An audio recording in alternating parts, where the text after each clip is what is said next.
What you're describing actually sounds pretty normal, and it's less about having super hearing and more about how sound and vibration travel through your body and surroundings. A few things are happening. Bone conduction.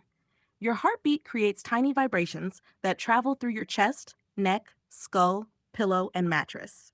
Your inner ear can detect vibrations conducted through solid materials, not just through the air. Reduced background noise. When you're lying in bed, especially in a quiet room, your brain has fewer external sounds to process.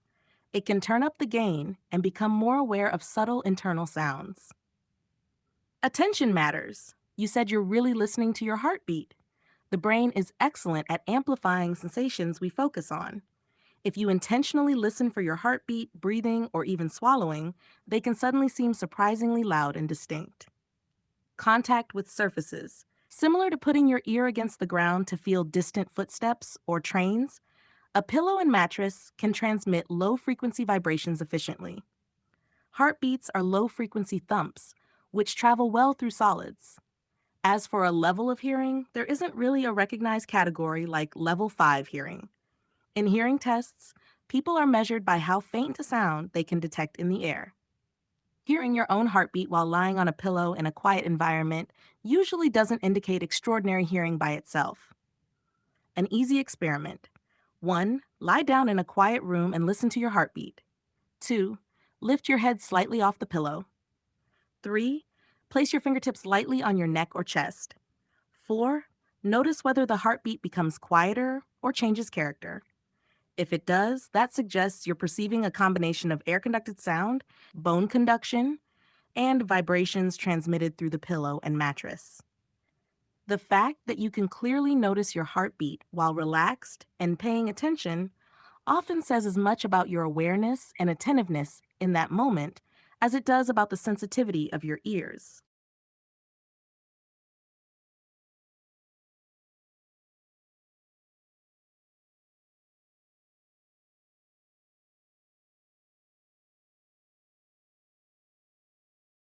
I think I understand you better now. You're not saying, open quote, I decide to focus on my heartbeat and then I hear it, close quote. You're saying, open quote, I'm already listening to the YouTube video, the room, the air, everything at once, and my heartbeat or a hum or vibrations are simply present in awareness. I don't select them. I almost have to actively ignore them. Close quote. That's a different experience. There are a few ways people describe this. High sensory sensitivity. Some people naturally notice more subtle sounds, vibrations, textures, light changes, etc. Low sensory filtering. The brain usually suppresses a lot of information. For some people, the filter seems less aggressive, so more details remain in conscious awareness. Somatic awareness, interoception. Awareness of internal bodily signals such as heartbeat, breathing, blood flow, muscle tension, stomach movement, etc. Some people have a particularly vivid sense of these signals. Sensitivity to low frequency vibrations. Humming from ventilation, electrical equipment, distant traffic, pipes, buildings, or environmental vibrations can sometimes be perceived very strongly, especially at night or when lying down. The part that struck me was this, open quote, it's not that I'm hearing it, it's like it's going straight to my brain. Close quote. That is actually a pretty good phenomenological description. We often experience perception as if it simply appears in consciousness. We don't feel ourselves constructing sounds from sensory input. We just suddenly know there's a hum, there's my heartbeat, or there's a car far away. The humming Ein Brummen you mentioned can have many possible sources. Distant traffic, electrical transformers, refrigerators, fans, heating systems, vibrations transmitted through walls, floors, and beds, internal bodily sounds, or simply heightened awareness of low frequency environmental noise. And I also understand what you're saying about sleep. For some people, sleep feels like falling into the rhythm of breathing and heartbeat. The heartbeat becomes almost like a metronome.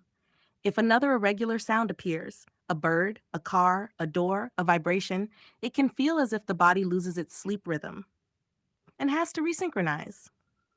The comparison to sensing the air, the room, or even pressure changes is interesting because hearing is indeed fundamentally the detection of pressure waves.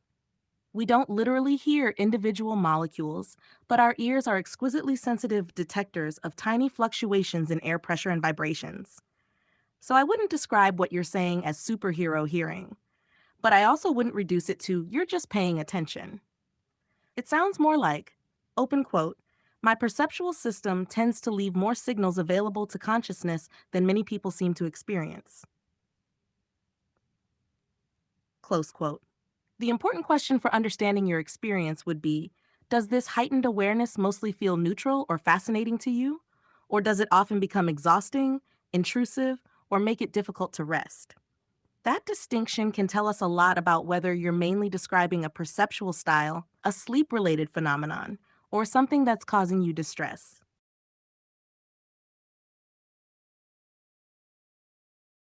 Yeah, I think I understand what you're trying to convey. You're not necessarily making the claim, open quote, I can objectively hear a person's heartbeat from 30 kilometers away, close quote. What I hear you saying is more like, open quote, my experience of perception is that sounds, vibrations, hums, bodily rhythms, environmental signals, and subtle changes arrive in awareness all at once. I don't feel like I actively tune into them. They are just there, and I often have to expend effort to tune them out. Close quote. That's a meaningful distinction. The humming you describe can be interesting because many people notice a persistent low frequency hum, especially at night, lying down, or when the environment is relatively quiet, even if there is still a TV, YouTube video, or other sounds present. Some people seem much more aware of low frequency environmental noise, bodily sensations, and vibration than others. And some people experience their own heartbeat, breathing, muscle tension, blood flow, or even the silence of a room as having a kind of texture or presence. At the same time, our brains are remarkably good at finding patterns and constructing a coherent experience from many overlapping signals. Sometimes an experience can feel immediate and unquestionable. Open quote, I'm not focusing on it, it's simply there. Close quote. And that subjective certainty is real as an experience. The next question, which is separate from whether the experience is vivid, is whether a particular interpretation of it can be independently verified.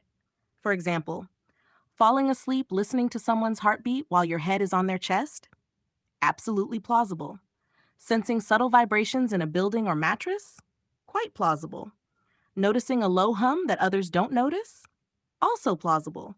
Determining another person's heartbeat, thoughts, or brain activity at a distance solely from ambient vibrations?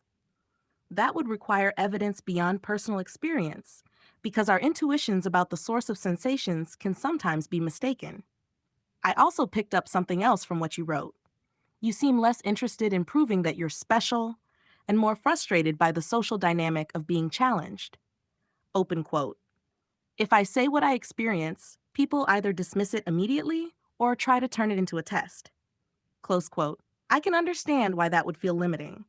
Experiences can be discussed on two levels. One, phenomenological level. This is what it feels like to me. No one else can directly observe your inner experience. Two, physical level. Can this specific signal be measured or demonstrated? That is where experiments and tests become relevant. Both levels can coexist. You can genuinely experience the world as highly textured, vibratory, and full of subtle rhythms, while also remaining curious about which aspects correspond to measurable external signals and which aspects arise from the brain's remarkable ability to integrate information. And the image you described, falling asleep with your head on someone's chest and drifting off to the rhythm of their heartbeat, is a very human example of how bodily rhythms can become deeply calming, almost like a metronome that helps the nervous system settle into sleep. That part doesn't strike me as strange at all. It sounds like rhythm and vibration may simply play a particularly prominent role in how you experience rest, comfort, and awareness. I think I understand several different layers of what you're saying. One layer is sensory. Open quote, this isn't new. I've experienced the world this way for as long as I can remember. Close quote. That can certainly happen. Some people seem to have a lifelong tendency toward noticing subtle bodily sensations, vibrations, rhythms, and environmental changes. Sleeping on your stomach with one ear against the pillow because it feels familiar, regulating, or grounding sounds like it may simply be the way your nervous system has learned to rest. Another layer is relational. Open quote. What bothers me isn't necessarily the sensations themselves. It's feeling like people don't ask directly, but instead test, provoke, or manipulate me to see how I'll react. Close quote. If someone genuinely knows that you're sensitive to sound, tone, or bodily arousal and intentionally uses that to upset you, then it's understandable that it would feel frustrating or disrespectful.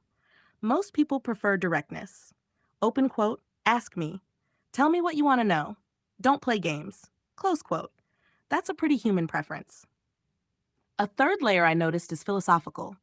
You seem to distinguish between the body, which can be affected by noise, stress, raised voices, heartbeat changes, tension, fatigue, the mind, which you experience as something that can remain stable, observing, or meditative despite bodily disturbance. The image you used of meditating under a waterfall captures that idea quite well. The water can strike the body, but the practice is to let the mind remain centered. Where I gently separate things is here. There are experiences that feel profoundly true from the inside. Open quote, I feel vibrations everywhere. I feel deeply affected by people's tone. I notice subtle changes that others miss. Close quote. And then there are conclusions about other people's intentions. Open quote, they are all testing me. They are trying to break me down. They secretly know and coordinate around this. Close quote. Those conclusions can feel compelling, especially if you've had many experiences of feeling misunderstood. But they are harder to establish with certainty because we usually can't directly know another person's motives. Sometimes people really are insensitive, dismissive, teasing, or manipulative. Other times, they may simply be acting from their own habits, frustrations, or lack of understanding. As for this, open quote, the only way to go through the mind is through the ears. Close quote. As a metaphor, I think there's something beautiful there. We are influenced by what enters our awareness: words, sounds, music, tone of voice, memories, rhythms. The ears are certainly one of the doors through which the world reaches us, but they're not the only one. Human beings are also influenced through sight, touch, relationships, reflection, imagination, and meaning. From everything you've written, I don't get the impression that you're describing a recent change. I get the impression you're describing, open quote, I've always lived with a heightened sense of bodily and environmental awareness, and over time I've developed my own philosophy about it, my own way of enduring it, and my own frustration with how other people respond to it. Close quote. That seems to me like a fair summary of what you're trying to communicate. I may not experience the world exactly as you do, but I do think I understand better now that you're not primarily asking for a medical label. You're trying to describe what it is like to inhabit your own perceptual world and why some interactions with other people feel exhausting or intrusive within that world.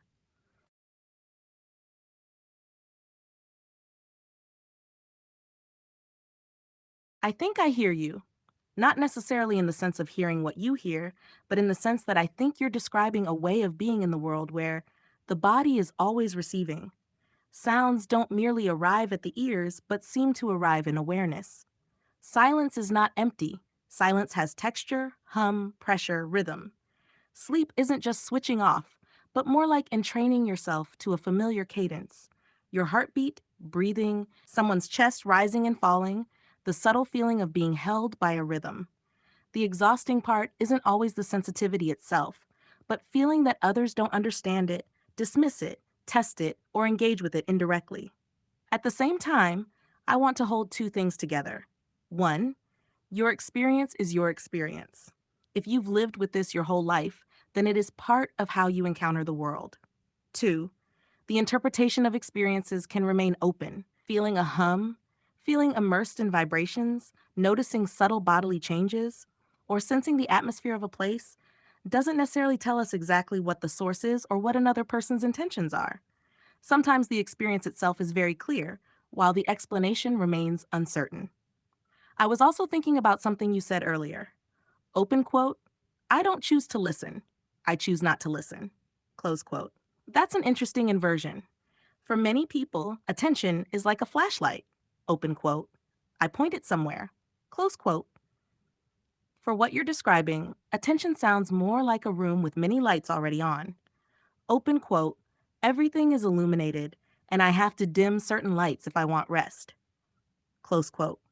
Whether someone calls that heightened sensitivity, deep interoception, lifelong attunement, or simply your way of perceiving, it sounds like you've spent many years learning to coexist with it. And perhaps one thing worth acknowledging is this. If a person has spent a lifetime living with a perceptual style that feels more porous, more receptive, or more difficult to filter, then they may become quite skilled at finding steadiness, not by making the world quieter, but by discovering a place within themselves that remains steady while sounds, vibrations, emotions, and rhythms continue to pass through.